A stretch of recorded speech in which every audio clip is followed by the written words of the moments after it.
खुद को ठीक करने के लिए मैंने चमगादड़ का जीन अपने स्पाइनल कॉर्ड में इंजेक्ट कर लिया।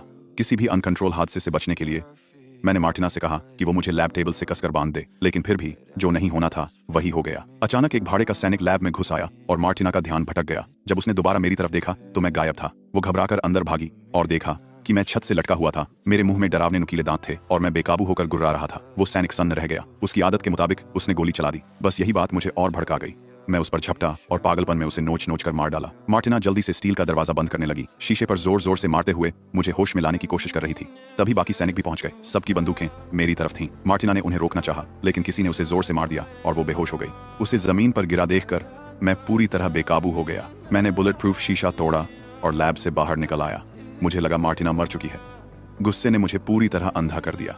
मैं गोलियों से बचता हुआ बिजली की रफ्तार से हमला करने लगा। कुछ ही पलों में पूरा कमरा खाली हो गया। बचे हुए सैनिकों ने मुझे खाते देख जल्दी से स्टील का दरवाजा बंद कर लिया, लेकिन खून का स्वाद लगते ही मेरे अंदर की जंगली भूख जाग उठी। मार्टिना को नीचे पड़ा देखकर मारने की चाह और बढ़ गई। मोटा स्टील का दरवाजा भी मुझे रोक नहीं पाया। जल्द ही आखिरी सैनिक भी मेरा शिकार बन गया। उन्हें पता भी नहीं चला और मैं ऊपर से कूदकर उन पर टूट पड़ा। जब मुझे होश आया तो मैं ये देखकर सन्न रह गया कि जो मैं कभी कमजोर था अब ताकतवर, मस्कुलर और ऊर्जा से भरा हुआ था। लैब में वापस जाकर मैंने जो तबाही मचाई थी वो देखी, लेकिन मुझे कुछ याद नहीं था। मैंने मॉनिटर पर रिकॉर्डिंग देखी। जो देखा उस पर यकीन नहीं हुआ। मैं खुद एक खून का प्यासा राक्षस बन चुका था। मुझे जोर से उल्टी आने लगी। तभी समझ गया कि मैं यहाँ नहीं रह सकता। मैंने सारी फुटेज डिलीट कर दी और मदद के लिए कॉल किया। जो सीरम बचा था वो उठाया और समुद्र में कूद गया। तेजी से वहां से भाग निकला। मुझे वापस लैब आकर सारा डेटा खत्म करना था, लेकिन जैसे ही अंदर गया मेरे पैर जवाब दे गए और शरीर फिर से खून मांगने लगा। साफ था कि एक्सपेरिमेंट परफेक्ट नहीं था। अब भी इसमें खामियां थीं। मैं किसी तरह खुद को संभालता हुआ कोल्ड स्टोरेज तक पहुंचा, जहां अलग अलग खून के सैंपल रखे थे। मैंने इंसानी खून की शीशी उठाई, लेकिन रुक गया। मैं उस हैवान में नहीं बदलना चाहता था जो बस भूख में जीता हो। तो मैंने नीला सिंथेटिक खून उठाया और पी लिया।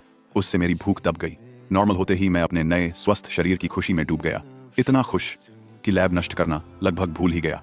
मेरी आंखें चमगादड़ जैसी हो चुकी थीं और मुझे उसकी एकोलोकेशन जैसी ताकत मिल गई थी। मुझे चमगादड़ों से अजीब सा जुड़ाव महसूस होने लगा। जो कभी अंधेरे के बेरहम जीव थे, अब मेरे कंधों पर भाइयों की तरह बैठते, उछलते कूदते जैसे मेरा साथ दे रहे हों। मेरी जबरदस्त अक्ल की वजह से मैंने इन ताकतों पर जल्दी काबू पा लिया और इसका मजा लेने लगा। लेकिन मुझे अपनी एक कमजोरी समझ आ गई। मुझे बार बार खून चाहिए था। ये जानकर कि मैं कभी भी कंट्रोल खो सकता हूँ, मैंने खुद को लैब में बंद कर लिया, ये देखने के लिए कि अगर खून न पिया तो क्या होगा। नतीजा तुरंत सामने आया। मेरे लाइफ साइन गिरने लगे, दर्द बढ़ता गया और चेहरा फिर से चमगादड़ जैसा बनने लगा। अगर जल्दी ताज़ा खून नहीं मिला तो मैं मर जाता। किस्मत से उसी वक्त मेरा दोस्त माइलो लैब आ गया। वो कई सालों से एक बीमारी से जूझ रहा था और मेरा सीरम ही उसकी आखिरी उम्मीद था।